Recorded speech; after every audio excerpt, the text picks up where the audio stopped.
I'm okay, I'm fine. Kincana, Kincana, teng neng neng neng neng.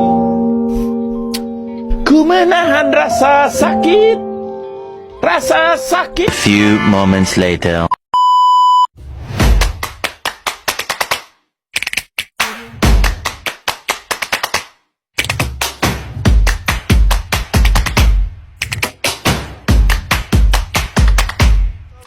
Halo teman-teman semua, perkenalkan nama saya Trifonia Atta dari kelas S semester 5, program studi pendidikan guru sekolah dasar. Puji Tuhan, pada kesempatan kali ini saya akan memaparkan materi dari mata kuliah evaluasi program pembelajaran dengan topik perencanaan evaluasi program. Semoga penjelasan ini bisa menambah pemahaman kita semua tentang bagaimana proses evaluasi dilakukan dalam dunia pendidikan. Pokok pembahasan pertama, analisis kebutuhan.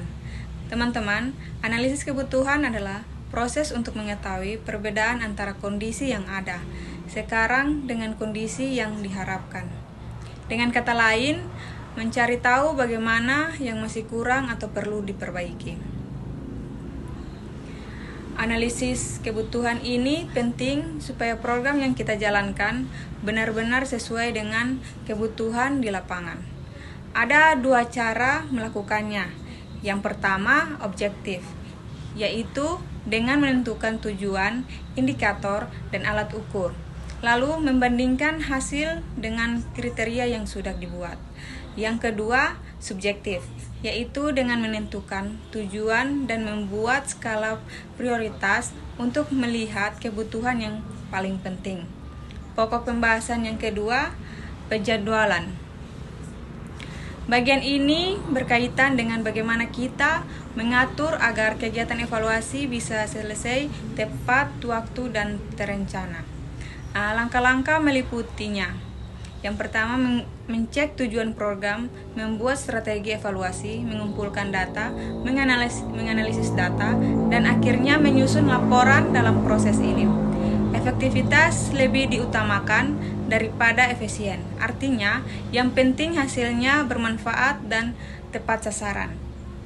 Pokok pembahasan yang ketiga, penegasan dan mentoring. Selanjutnya adalah penugasan dan mentoring, tujuan untuk memastikan setiap kegiatan evaluasi berjalan lancar dan sesuai rencana. Dalam tahap ini, perlu ada pembagian tugas yang jelas. Misalnya, siapa yang bertanggung jawab sebagai konseptor, pengumpulan data, analisis data, dan penulisan laporan. Dengan begitu, semua pekerjaan bisa berjalan lebih teratur dan efisien.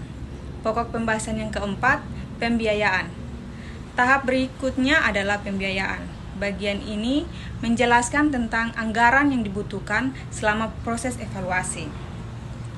Komponen biaya meliputi gaji, perjalanan, alat bahan, rapat, dan komunikasi. Ada dua jenis biaya. Biaya langsung, yaitu biaya yang digunakan langsung untuk kegiatan evaluasi. Biaya tidak langsung, yaitu biaya pendukung seperti administrasi atau operasional. Pokok pembahasan yang kelima, proposal evaluasi program. Terakhir ini membahas proposal evaluasi program. Proposal ini adalah rencana kerja yang menjelaskan semua kegiatan yang akan dilakukan dalam proses evaluasi.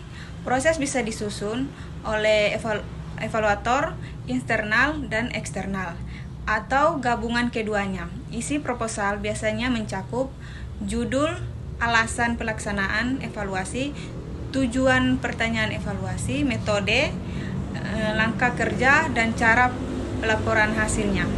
Langkah-langkah dalam desain evaluasi program sesuai umum. Langkah-langkah berikut meliputi membuat kesepakatan dengan pihak terkait, menyusun tim evaluator, menentukan pengguna hasil evaluasi, mengumpulkan dan menganalisis data, lalu menyusun laporan hasil evaluasi. Menurut Staran, Koper, dan Ward, penjelasan evaluasi juga meliputi menjelaskan alasan evaluasi, memilih model, menentukan pihak yang terlibat, menyusun desain dan judul kegiatan, serta menulis laporan hasil. Nah, teman-teman, itulah penjelasan singkat dari saya tentang perencanaan evaluasi. Dari materi ini, kita bisa belajar evaluasi bukan hanya menilai hasil, tetapi juga merencanakan proses dengan baik agar program pendidikan berjalan efektif dengan bermanfaat. Terima kasih atas perhatiannya teman-teman semua. Materi ini bisa dipahami dengan mudah. Sampai jumpa di kesempatan berikutnya. You can ask the flowers, I sit for hours, telling all the bluebirds, the bill and coo birds, pretty little baby, I'm so in love.